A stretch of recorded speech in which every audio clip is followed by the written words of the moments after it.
Alright, our question is, are wealthier countries responsible for supporting poorer countries in really endless circles? Alright, move on. Oh, how do I go back? Oh, that's going too far. Oh shit. Stop. Alright, so we thought about what is responsibility in like 4 different ways. So the first is legal obligation, which is like a duty enforced by a treaty or law. And what we found was it's largely absent in international aid, so it's mainly voluntary. The second would be moral obligation, which is like ethical duties, shared humanity or fairness, and or like repairing historical harm. The third is self-interest, so like justified by like what wealthy nations gain and like stability in different nations. And then the fourth is like kind of charity work, so like generosity, not necessarily duty, and like praiseworthy when given, but not necessarily like owed technically. So this is the case for. First things, we have historical responsibility.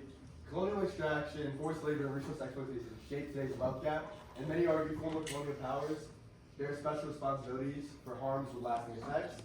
Next, shared humanity. Philosophers like Peter Singer argue that geographic distance should not excuse inaction when preventable suffering can be relieved at relatively low cost to the wealthy. And then finally, we have interdependence.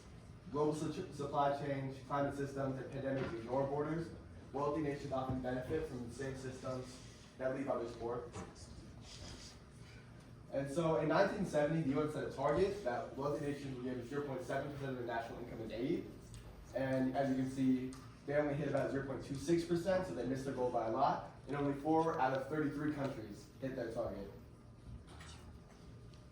So sovereignty, not charity. So this is against for supporting poorer countries. So international law doesn't really force any countries to help countries at all, and it's just really up to the wealthier countries. Do they want to do that, or do they not want to do that?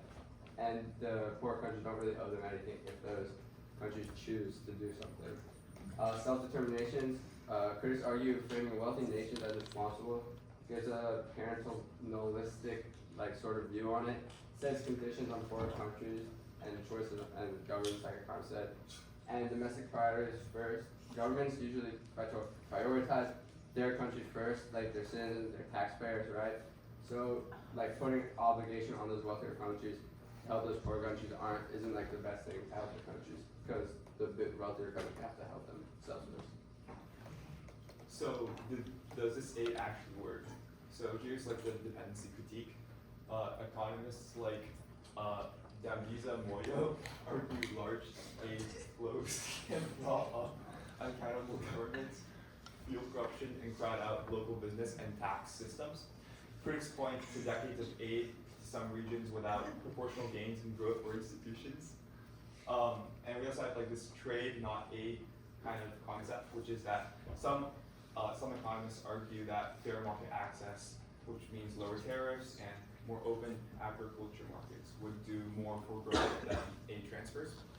And wealthy nation subsidies and tariffs on developing world exports are cited as a bigger drag than the aid-giving offsets. Yeah, so we kind of looked at like a couple different frameworks or views. So the first one was like being utilitarian, so like most happenings for maximum people. So like, and their kind of core idea was like just reduce total suffering across the board. And what they would likely say to this argument is like, wealth should flow like where it relieves the most suffering. The second is like if you're a libertarian, and so it comes from like obligation comes from contract and not just like shared humanity. So there's no like general obligation, but aid is good and not necessarily owned. The third is you're communitarian, and so primary duties are like just one's like community first, and so they don't have as much obligation, and so domestic needs kind of take priority versus international needs. And the last is like reparative justice, so like historical harm, and it's a couple examples like colonialism or extraction, and so that's like targeted obligation, which is owed specifically by nations like tied to the. So this is how like the support actually flows. So we're kind of thinking of like this beyond aid approach, like here are kind of like the main channels of practice. So first we have the official development assistance, or ODA, which is like it gives direct grants and concessional loans, government to government or via the UN/the World Bank. We also have multilateral institutions, which is the IMF and World Bank lending, often with policy conditions attached, which are otherwise known as structural reforms. We also have debt relief, which is like canceling or restructuring debt owned by poor nations, which would free funds for domestic spending. We have climate finance, which is funds to help lower income nations adapt to mitigate climate change, which is often framed as owed by historic high entities. Trade preferences, which is reduced tariffs or quotas for developing country exports into wealthier markets.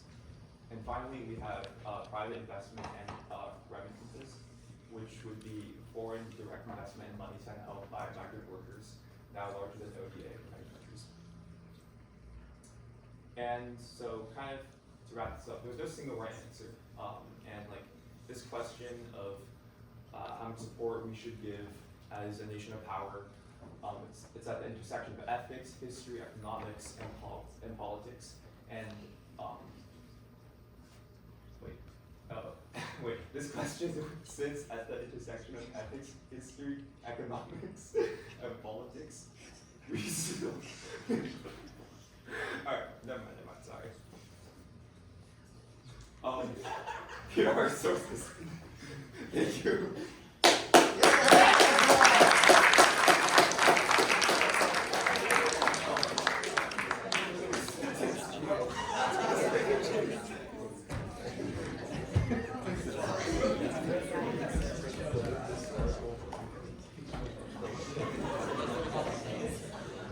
Thank you.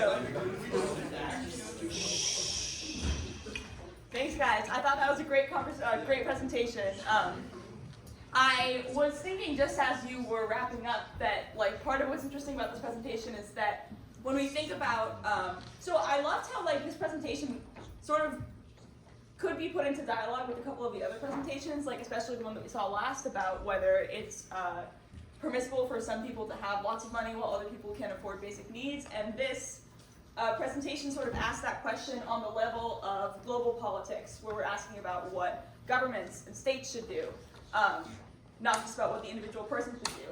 And I like that you point out, I mean, it seems very correct that this is not just a philosophical question about what framework to adopt, like a utilitarian framework, you know, some sort of libertarianism, but also depends on a lot of like economic empirical ideas, like, and facts. Like, even if we should give to charity, or even if we have an obligation as a nation not to let maybe poor countries remain in poverty, what's the best way to do that? Is direct aid actually a good way to do that, or is there a better avenue?